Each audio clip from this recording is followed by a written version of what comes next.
is gonna be our first lesson. How do I get a blurry image? I don't mean all blurry, but how do I get a blurry background in my images? So one of the first things that everyone wants to learn to do when they become a photographer is like, man, how did that person get that blurry background? The person looks so sharp and in focus and the background is all blurred out. How do you do that? Simple, let me show you. Boom, portrait mode.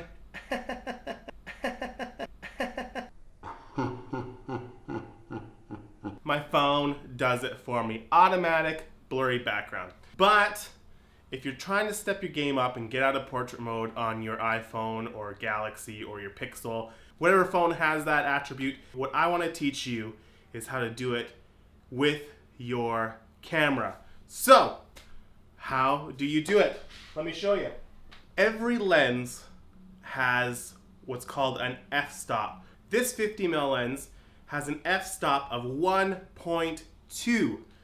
This 70-200 has an f-stop of 2.8. The lower your number is, the blurrier your photo is going to be in the background. Small number, blurrier background.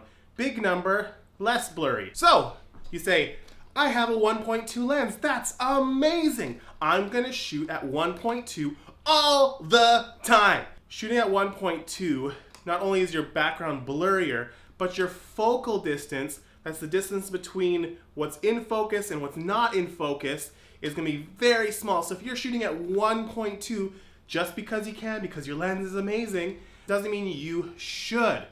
1.2 means my nose will be in focus, but I'm giving you the middle finger. My eyeball will not be in focus. That's typically not what we want, especially if we're doing portraiture, was what many people want to start out doing when they're trying to get a blurry background. They're trying to keep their subject in focus and their background not in focus. So shooting at 1.2 can prove very difficult. And actually, it's a mistake that a lot of beginning photographers make. It's like, I want a fast lens.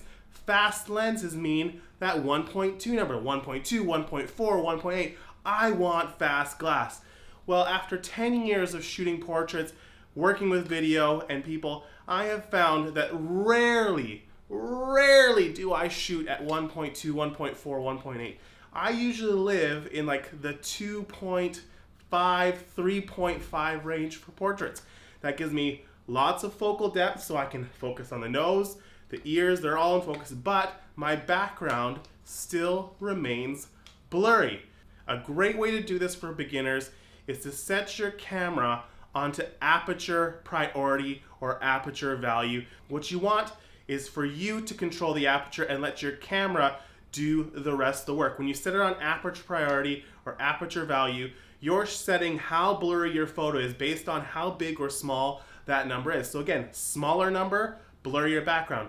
Bigger number, everything's more in focus. So if you want a blurry photo, set that aperture, set it to a small number, and let your camera do the rest of the stuff. Things like your ISO and your shutter speed. When you get a little more advanced, then you'll want to start to control those things as well, because you'll find sometimes your picture might be a little too dark, your subject might be moving a little bit and you find that it's blurry or not in focus the way you want it to be, so you'll have a little more control with things later as you get more advanced. But for now, stick your camera onto aperture priority or aperture value mode, dial that number to a small one. Remember, 2.5, 3.5 is great for photos, is great for portraits. If you want to get crazy and shoot, if your lens goes super fast, set it to 1.2, 1.4, 1.8, have a little fun, see what that does. Photography is all about being experimental, trying and learning new things. This is a 50mm 1.2 in the Canon.